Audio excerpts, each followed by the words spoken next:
Meus amados, nós vamos então abrir a palavra de Deus no livro de Jó, capítulo 42.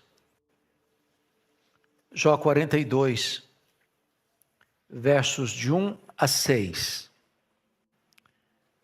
Então respondeu Jó ao Senhor: bem sei que tudo podes, e nenhum dos teus planos pode ser frustrado. Quem é aquele, como disseste, que sem conhecimento encobre o conselho? Na verdade, falei do que não entendia, coisas maravilhosas demais para mim, coisas que eu não conhecia. Escuta-me, pois, havias dito, e eu falarei. Eu te perguntarei e tu me ensinarás. Eu te conhecia só de ouvir, mas agora os meus olhos te veem. Por isso me abomino e me arrependo no pó e na cinza. Hoje eu quero conversar um pouco com os meus irmãos sobre o impacto da soberania de Deus em nossa vida.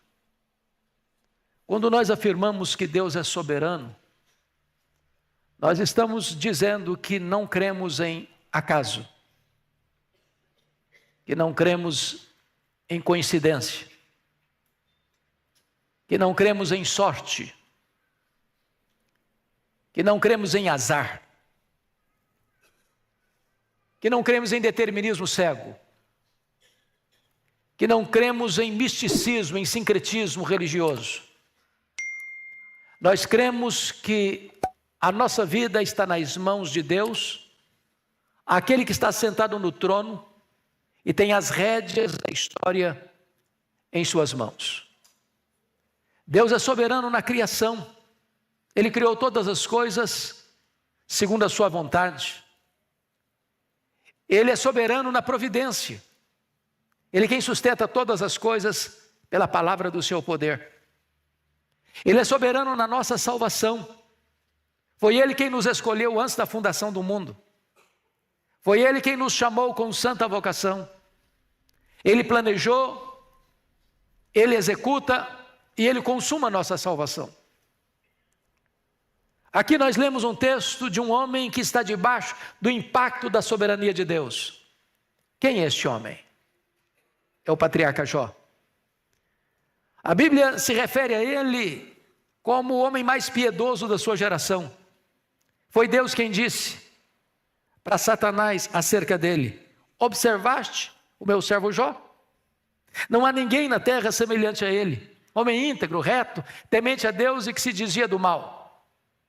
Satanás tenta macular a honra de Jó, insinuando que Jó só servia a Deus por interesse, dizendo para Deus: se o Senhor tirar desse homem o que tu deste para ele, em vez de um adorador, ele vai ser um blasfemador. Toca no que ele tem, e verás se não blasfema contra ti na tua face. E em duas ocasiões, Satanás ensinou que Jó não era um adorador honesto, que Deus precisava suborná-lo com bênçãos para ele ser um adorador. E Deus permite que Jó sofra reveses amargos na vida. E Satanás instigou no sentido de golpeá-lo nas 5 áreas mais importantes da sua vida. Primeiro, na sua vida financeira. Ele era o homem mais rico do Oriente e decreta a falência.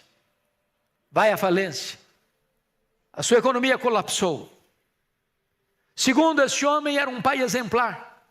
Tinha 10 filhos, unidos, porque intercedia por eles, orava por eles, exortava-os à santidade. E Jó enfrenta um golpe doloroso quando seus 10 filhos morrem num único dia, num mesmo acidente. Mas ele sofre um terceiro golpe. Ele era um homem saudável. E Satanás disse para Deus: toca nos seus ossos, toca na sua carne, e verás se não blasfema contra ti na tua face. E Satanás, por permissão divina, coloca uma enfermidade mortífera em Jó. Feridas malignas do alto da cabeça à planta dos pés.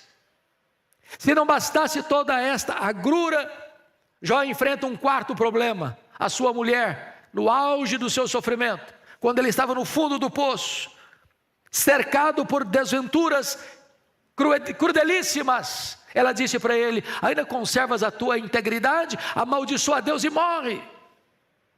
E então o círculo do seu sofrimento se fecha, quando os seus amigos de longe vieram para consolá-lo e transformaram-se em consoladores molestos, vinagre nas suas feridas, assacando contra ele os mais pesados libelos acusatórios. Diante de tanta tragédia, a Bíblia diz que Jó questiona a Deus, fazendo 16 vezes a pergunta para Deus: por que, meu Deus, que eu estou sofrendo? Por que que a minha dor não cessa? Por que que eu enterrei os meus filhos? Por que que eu não morri no ventre da minha mãe? Por que que eu não morri ao nascer? Por que que o Senhor não me mata de uma vez? Ele levantou aos céus 34 queixas. E a única resposta que ele encontra de tanta dor, de tanto sofrimento, de tanto chicote açoitando a vida dele, foi o gelado silêncio de Deus. E eu posso lhes garantir que o silêncio de Deus grita mais alto nos ouvidos da nossa alma que o ruído mais barulhento das circunstâncias mais adversas. Mas na hora do seu sofrimento mais atroz, esse homem que tinha sido golpeado nas áreas mais importantes da vida, vida financeira, filhos, saúde, casamento e amizades, ele arranca do peito um brado de esperança. Ele perdeu tudo, mas não perdeu a sua fé. Ele perdeu tudo, mas não perdeu sua confiança em Deus. E então ele grita das profundezas da sua alma: mas uma coisa eu sei, é que o meu Redentor vive, e eu verei o meu Redentor. Nesta hora, diz a Escritura, que Deus rompe o silêncio, e Deus começa a falar com Jó. Mas Deus não responde nenhuma das 16 perguntas de Jó. Deus não responde nenhuma das 34 queixas de Jó. Quando Deus fala com ele, diz a Bíblia que Deus faz 70 perguntas para ele. 70 perguntas para ele, todas retóricas. Todas retóricas. E Deus pergunta: onde estavas tu, Jó, quando eu lançava os fundamentos da terra? Onde estavas tu, Jó, quando eu espalhava as estrelas no firmamento? Onde estavas tu, Jó, quando eu cercava as águas do mar para elas não invadirem a terra? E Deus foi despejando em cima de Jó a grandeza da sua majestade, da sua soberania, do seu poder. E Jó foi sendo como que esmagado diante de tanta glória da presença de Deus, da glória de Deus, da majestade de Deus, da soberania de Deus. E então, ele profere as palavras que lemos. O impacto da soberania de Deus sobre a sua vida. E ele vai descobrir as 5 verdades mais revolucionárias da sua vida e da sua história. Se não, vejamos.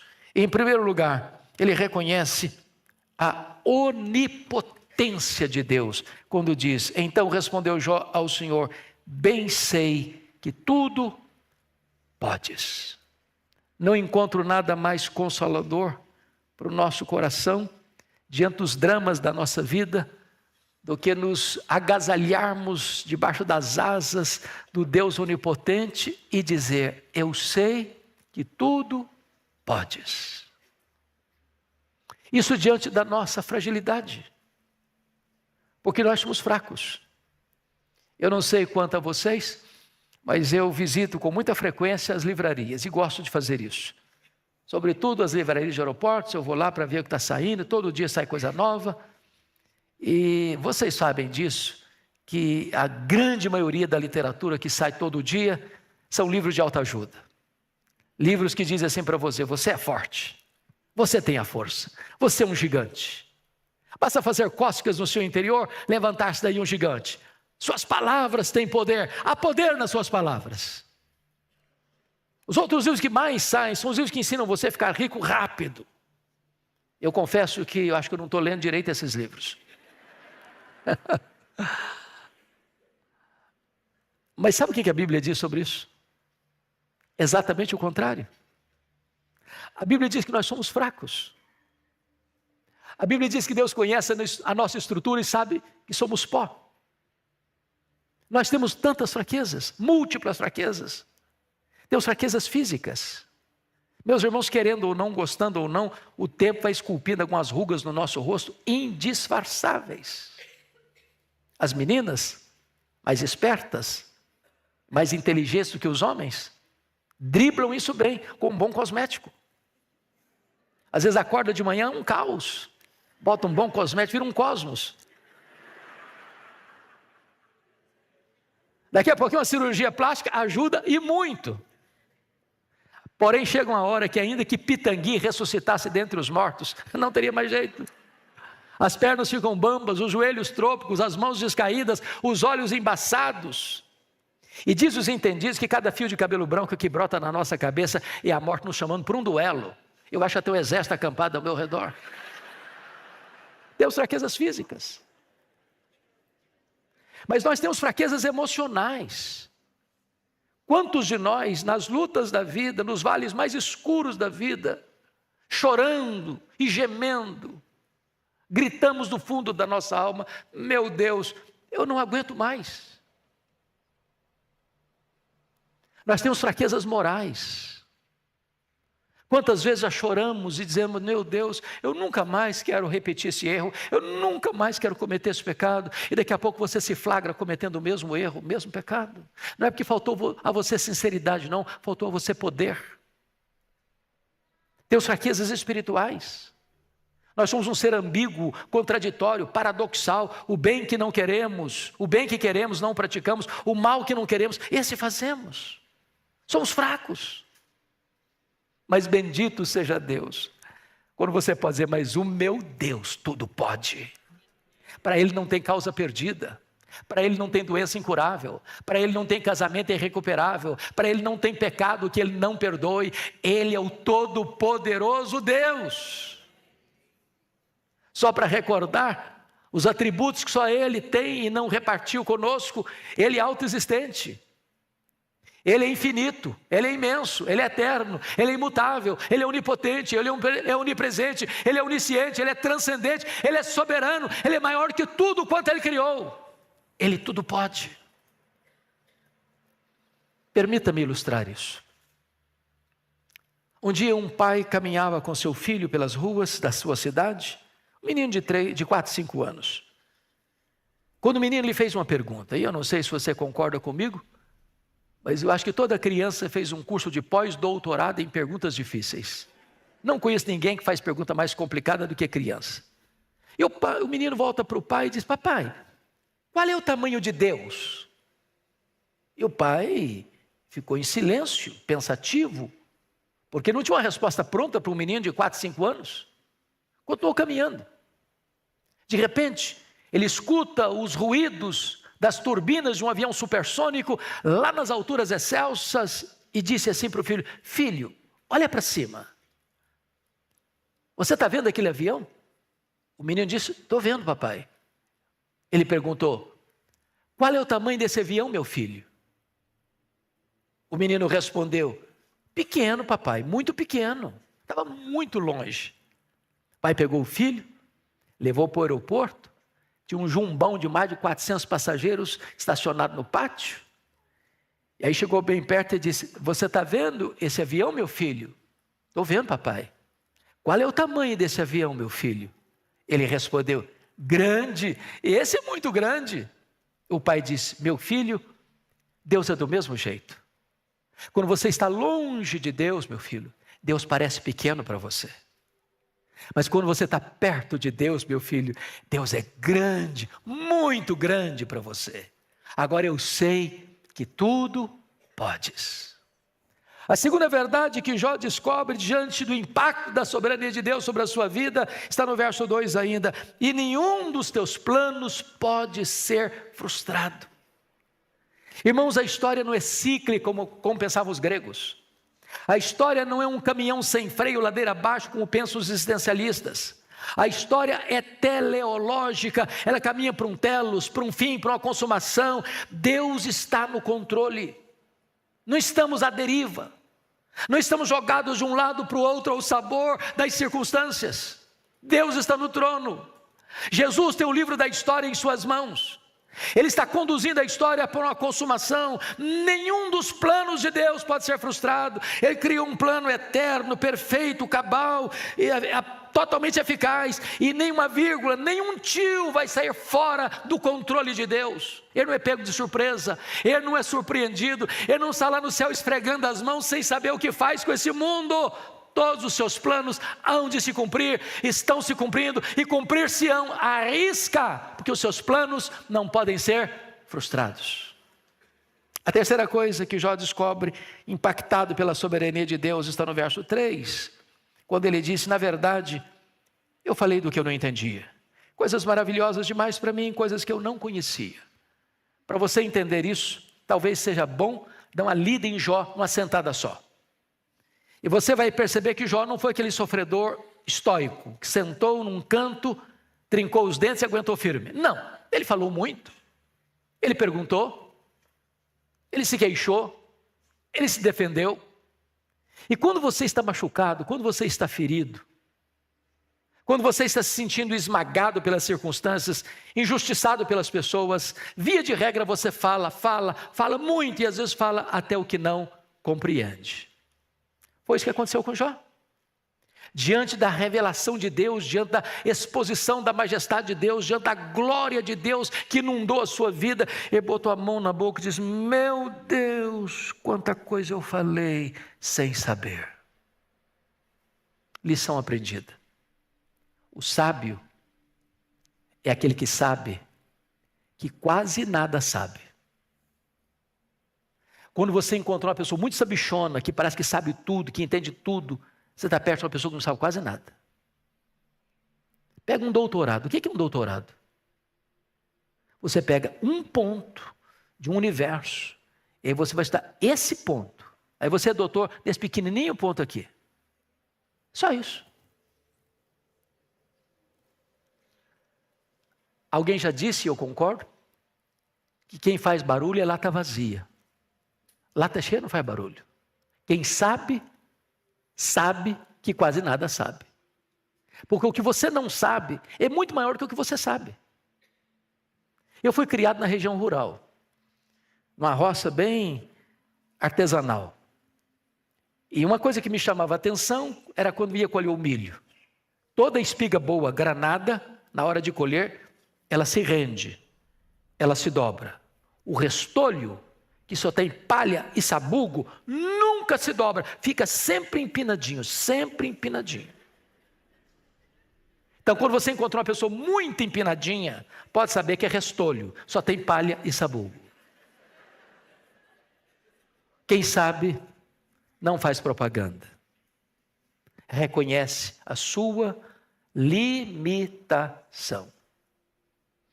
Preste atenção nisso. Não dá para você ficar na presença do Todo-Poderoso de nariz empinado, de peito estufado. Diante de Deus, humildade. Quarta coisa que ele aprendeu, impactado pela soberania de Deus, está no versículo 5. Quando ele diz: eu te conhecia só de ouvir, mas agora os meus olhos te veem, ele reconhece o seu limitado conhecimento de Deus. Isso parece contraditório. Que quem está proferindo essas palavras foi o homem que Deus disse acerca dele: observaste o meu servo Jó, não há ninguém na terra semelhante a ele, homem íntegro, reto, temente a Deus, que se desvia do mal. Isso não é uma opinião de um amigo rasgador de seda, isso é palavra de Deus, e Deus não tem uma opinião, Deus tem um diagnóstico. Agora, como é que esse homem vai fazer uma declaração dessa? Eu te conheci só de ouvir. Se o próprio Deus disse que era o mais piedoso da sua geração. Como entender isso? Me permita fazer-lhe uma pergunta. Você conhece a Deus? Conhece? Quanto você conhece a Deus? Quanto? Certa feita, um cidadão que nunca tinha visto o mar, o sonho da vida dele era ver o mar. Eu não sei se ele era mineiro ou goiano. Ao chegar no mar, ficou tão entusiasmado que exclamou: agora eu conheço o mar. Aproxima-se dele um marujo, com a pele tostada de sol e sal, e diz: eu também conheço o mar. Qual a diferença entre eles? Você conhece a Deus? Quanto você conhece? João 17,3 diz assim: e a vida eterna é esta, conhecer a Deus e a Jesus Cristo a quem enviaste. A própria essência da vida eterna é conhecer a Deus. Portanto, depois que Jesus voltar na sua majestade e glória, depois que nós estivermos lá no céu, 1 milhão de anos que nós estivermos lá, sabe o que você vai estar fazendo? Conhecendo a Deus.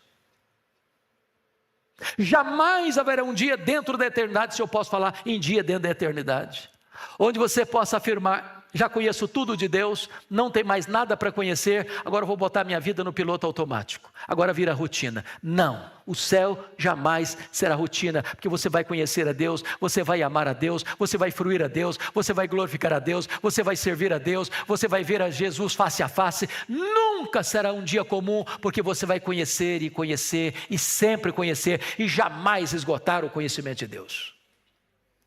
Eu tomei um susto um dia, pastor Ival, entra no meu gabinete pastoral, uma adolescente, disse assim: pastor, eu não quero ir para o céu não. E eu tomei um susto, falei: minha filha, você está ficando maluca? Não, não quero não.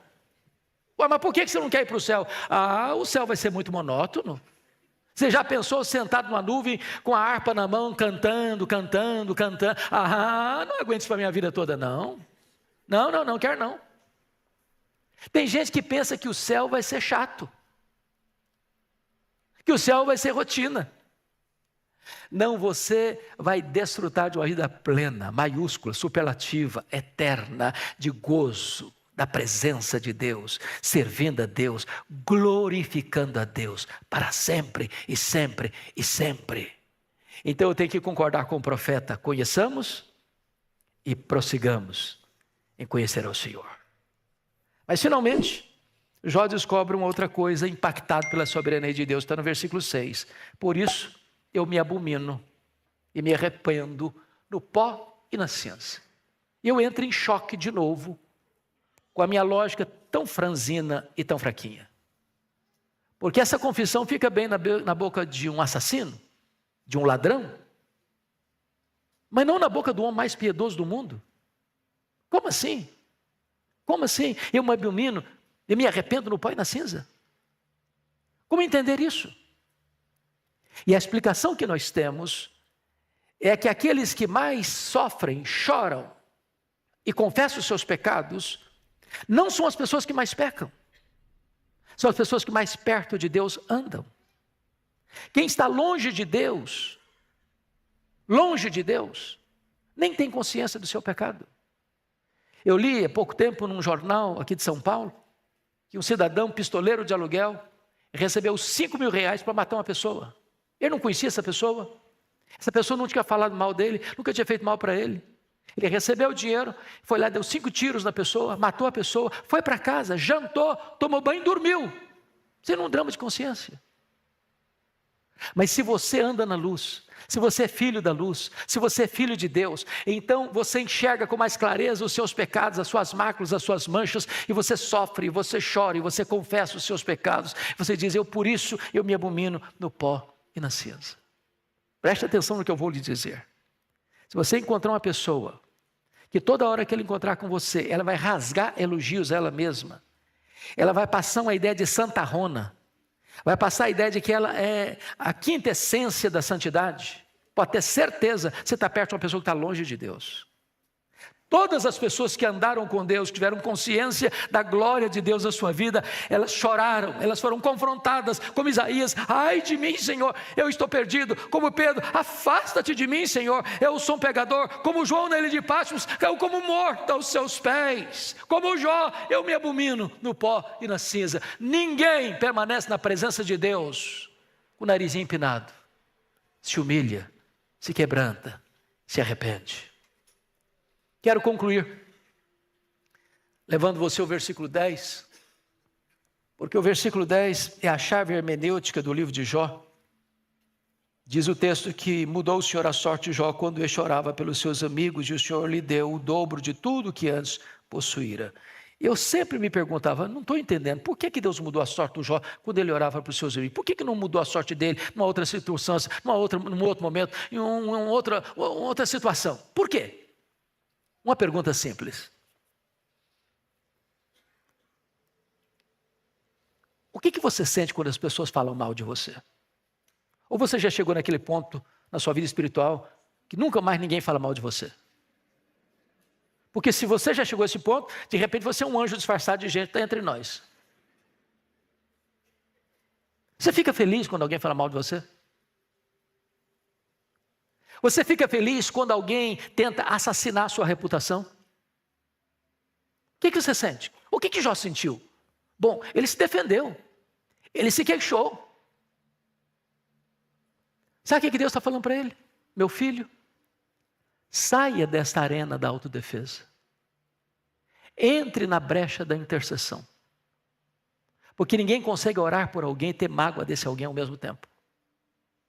E diz a Bíblia que quando Jó começa a interceder pelos seus amigos que o haviam criticado tão severamente, Deus mudou a sorte de Jó. Sabe o que Deus fez?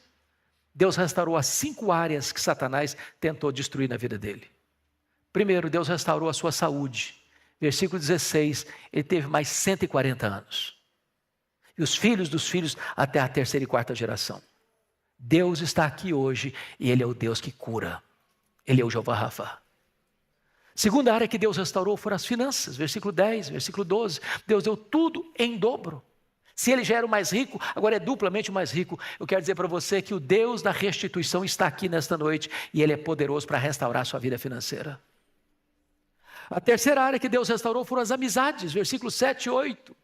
Os amigos de Jó foram confrontados por Deus e Deus disse para eles assim: vocês lembram aquele homem que vocês criticaram?